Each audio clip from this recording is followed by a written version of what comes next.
Sesuai dugaan, Luffy benar-benar jatuh tercebur ke dasar laut.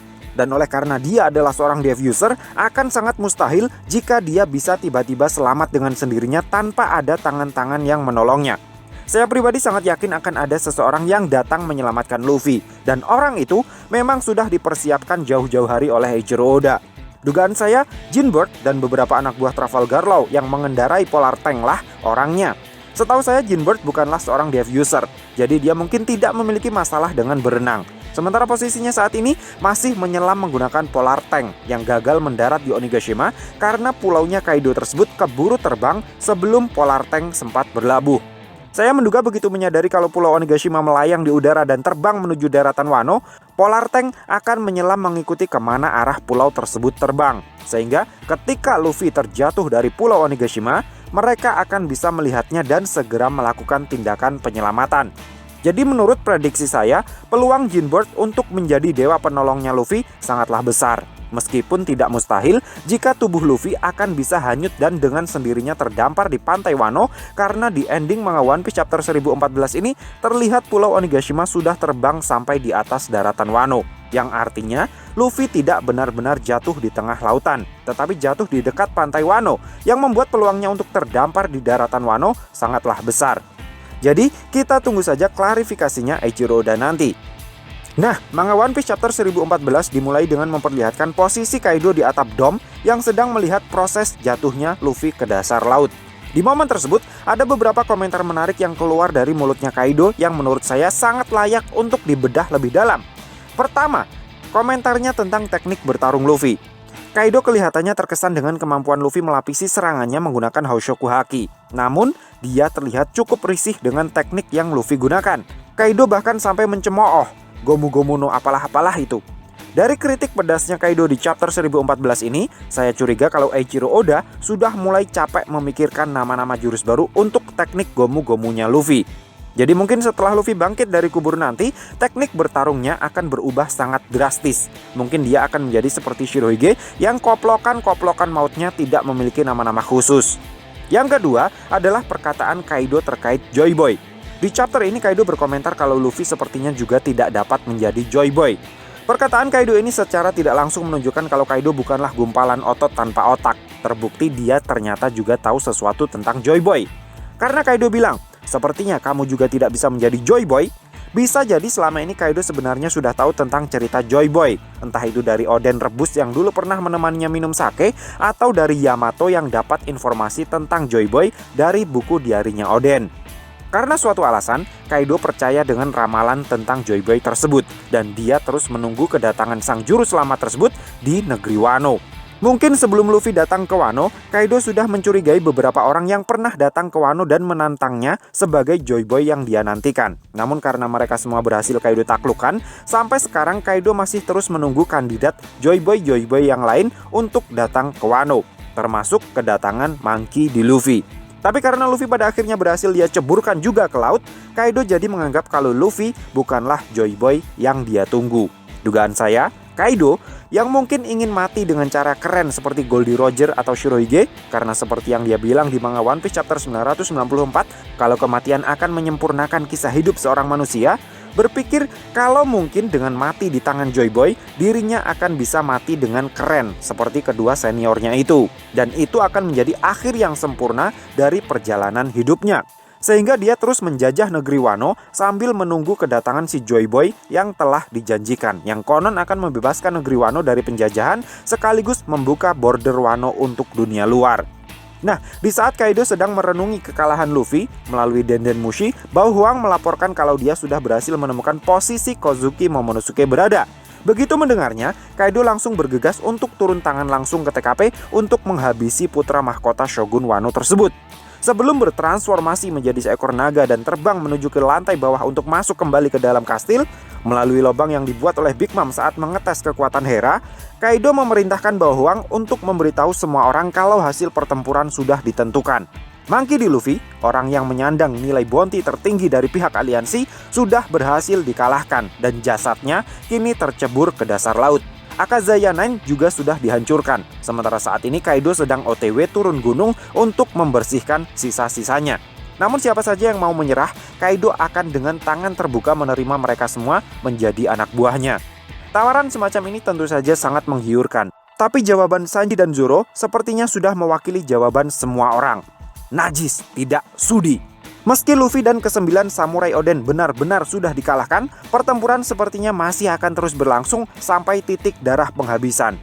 Nah, gara-gara pengumuman yang di-broadcast melalui para Meris ini, Shinobu akhirnya baru sadar kalau posisi mereka saat ini sudah diketahui karena dia menemukan seekor Meris katak di ruangan tempat mereka bersembunyi. Usaha Yamato untuk mengecoh para Meris pun resmi gagal total. Keinginannya untuk bisa duel melawan Kaido sebagai Kozuki Oden pun sepertinya akan tertunda kembali karena posisinya saat ini sudah berada di lantai 3 kastil, sementara posisi Momonosuke yang nanti akan dilabrak oleh Kaido berada di atas plafon lantai 1 kastil. Yamato harus turun 2 lantai lagi untuk bisa menemui Kaido. Itu pun jika dia mendengarkan pesan berantainya Bawang yang di-broadcast oleh para Meris.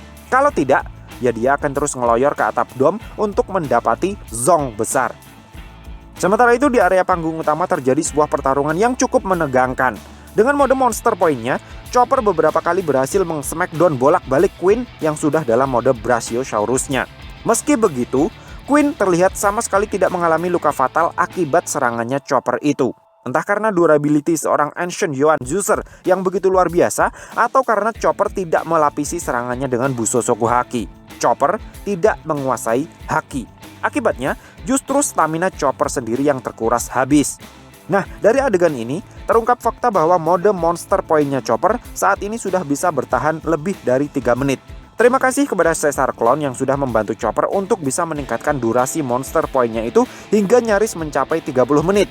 Tapi Caesar bilang, peningkatan durasi monster point-nya Chopper itu memiliki efek samping yang tidak main-main. Namun karena Chopper adalah seorang bajak laut, menurut Caesar, hal semacam itu bukanlah sesuatu yang perlu untuk ditakutkan.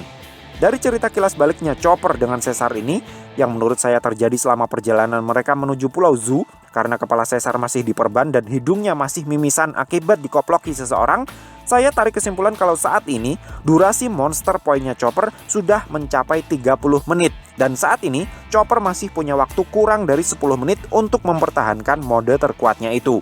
Celakanya, jika Chopper benar-benar mempertahankan wujud monster point-nya hingga 10 menit ke depan, maka efek samping Rumble Ball yang lebih parah dari sebelumnya akan diterima oleh tubuh Chopper.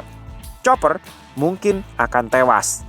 Mungkin yang Caesar maksud dengan hal semacam itu tidak masalah karena Chopper adalah seorang bajak laut adalah karena di mata Caesar, nyawa seorang bajak laut itu tidaklah berharga sama sekali. Jadi, jika seseorang tidak segera datang untuk mengambil alih tugas Chopper mengoploki Queen, hal yang sangat buruk akan menimpa si Tanuki kesayangan kita semua ini. Apalagi, si Perospero juga dengan liciknya menghujani Chopper dan para samurai yang sedang bertarung di area panggung utama dengan panah-panah permennya. Sehingga satu orang saja rasanya tidaklah cukup. Setidaknya butuh 2 orang untuk segera mengurus Queen dan Perospero. Kedatangan Sanji dan Nekomamushi di area panggung utama sangatlah dibutuhkan sesegera mungkin. Nah, kembali ke tempat Momonosuke berada. Setelah membaca-baca buku diari peninggalan ayahnya, Momonosuke jadi semakin membulatkan tekadnya untuk jangan sampai mati di dalam pertempuran ini. Namun tiba-tiba ada sesuatu atau seseorang yang seolah berbicara di dalam kepalanya. Suara-suara yang Momonosuke dengar itu membuat kepala si Shogun cilik ini merasa sangat kesakitan. Dan yang lebih menarik lagi, suara-suara itu sepertinya memberitahukan sesuatu yang sangat penting kepada Momonosuke. Sesuatu yang mungkin harus pihak aliansi lakukan untuk bisa menang melawan pasukannya Kaido. Kecurigaan saya itu berdasar dari perkataan Momonosuke di panel ini, yang menyuruh Kinemon untuk memberitahu kepada semua orang tentang sesuatu hal. Namun belum sempat Momonosuke mengatakan semuanya dengan lebih jelas, dirinya dan Shinobu dibuat terkejut dengan kemunculan Kozuki Oden di depan mata mereka. Nah, sebelum membahas tentang kemunculan Kozuki Oden di depan Shinobu dan Momonosuke, saya ingin membahas dulu kira-kira suara siapa dan apa yang diberitahukannya kepada Momonosuke. Suara-suara itu hanya didengar oleh Momonosuke seorang, dan kepalanya terasa sakit ketika mendengar suara-suara tersebut. Ini mirip seperti kejadian saat di Pulau Zu, sehingga mungkin ada yang berpendapat kalau suara yang didengar oleh Momonosuke di sini adalah suaranya Zunisa. Zunisa ada di Wano Kuni. Saya sependapat dengan pernyataan yang menyebutkan kalau Zunisa mungkin saat ini sudah ada di perairan Wano. Tapi saya tidak sependapat dengan pendapat kalau suara yang didengar oleh Momonosuke di chapter ini adalah suaranya Zunisa. Perlu diingat kembali ketika Luffy, Nami, Chopper, Brook, dan Pedro meninggalkan Pulau Zu untuk menjemput Sanji di Top Land, Momonosuke mengatakan kalau dirinya ingin tetap tinggal dulu di Pulau Zu karena ada beberapa hal yang ingin dia bicarakan dengan Zunisa. Jadi logikanya, Momonosuke sudah kenal dan terbiasa mendengar suaranya Zunisa, sehingga hal itu tidak akan membuat kepalanya sakit lagi. Oleh karena itu, saya pikir suara yang didengar oleh Momonosuke di manga One Piece chapter 1014 ini bukanlah suara Zunisa, tapi suara makhluk raksasa lainnya. Bagaimana jika ternyata suara yang didengar oleh Momonosuke di chapter ini adalah suara para Sea King, suara para monster laut? Mereka memberitahu Momonosuke kalau Luffy belum benar-benar kalah dan bala bantuan yang sangat besar sudah datang. Monster-monster laut itu berenang menuju Wano dari Calm Belt karena mendapatkan perintah dari Poseidon, Shirahoshi untuk membantu Luffy sama. Lalu mungkin akan muncul pertanyaan, bagaimana Shirahoshi bisa tahu kalau sedang terjadi pertempuran besar di Wano? Perlu kalian ingat kembali, pada manga One Piece chapter 977, Jinbe bilang dia datang terlambat karena harus merawat teman-temannya yang terluka setelah lolos dari teritorialnya Big Mom. Besar kemungkinan Jinbe merawat teman-temannya tersebut di Fishman Island, di tanah air mereka sendiri. Sehingga kepergian Jinbe ke Wano juga diketahui oleh para nakamanya di Sun Pirates, yang kemudian diberitahukan kepada Putri Shirahoshi. Karena alasan inilah, Putri Shirahoshi kemudian mengirimkan para monster laut untuk pergi ke Wano membantu Luffy. Monster-monster laut inilah yang nantinya akan menyelamatkan Luffy setelah dia jatuh ke laut. Dan mungkin mereka jugalah yang akan menahan Pulau Onigashima agar tidak sampai jatuh di Flower Capital. Jadi mungkin nanti akan ada adegan yang sangat epik di mana Luffy kembali datang untuk menantang Kaido dengan diiringi segerombolan monster laut. Tapi untuk masalah yang terakhir ini, saya belum punya gambaran karena Flower Capital posisinya berada di tengah daratan Wano, jauh dari perairan. Kenapa saya bisa kepikiran hal semacam ini? Jawabannya sederhana. Goldie Roger, Kozuki Oden, dan Monkey D. Luffy yang juga bisa mendengar suara Zunisa bisa mendengar suara monster laut. Jadi Momonosuke seharusnya juga bisa mendengar suara mereka. Nah, sekarang lanjut lagi ke kemunculan Kozuki Oden di depan Shinobu dan Momonosuke. Keduanya terkecoh, tetapi tidak dengan Kinemon dan Okiku yang yakin betul kalau dia itu adalah Kanjuro. Okiku langsung berlari menyerangnya, tetapi sekali lagi tubuhnya tidak bisa bereaksi seperti seharusnya karena seseorang yang akan dia serang menggunakan wajah dan penampilan Kozuki Oden. Hingga pada akhirnya, justru Okiku lah yang tubuhnya tertembus katananya si Oden palsu. Melihat tubuh Okiku ambruk dan berlumuran darah, Kinemon terlihat begitu murka. Dan tanpa basa-basi lagi dia langsung mengambil katananya dan menghabisi Kanjuro dengan sekali tebasan fatal. Mimpi buruk seolah sudah berakhir, namun mereka salah. Mimpi yang lebih buruk lagi baru akan segera dimulai. Sesaat setelah Kinemon menebas tubuh Kanjuro, dinding ruangan tempat mereka berada tiba-tiba dijebol dari luar. Dari balik dinding yang jebol itu muncullah Kaido yang juga tanpa basa-basi lagi langsung menyerang Kinemon dengan gada besinya.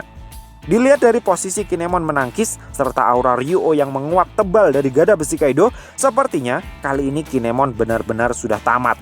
Saya pribadi berharap akan ada seseorang yang tiba-tiba datang entah dari mana menyelamatkan Kinemon pada saat-saat yang tepat.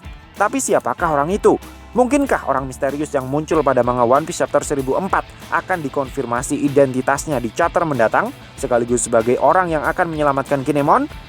Saya harap sih begitu, karena sepertinya keberadaan orang misterius tersebut memiliki ikatan yang cukup erat dengan para Akazaya. Jadi akan sangat wajar rasanya jika dia kembali muncul untuk menyelamatkan si pemimpin Akazaya, Kitsunebi no Kinemon.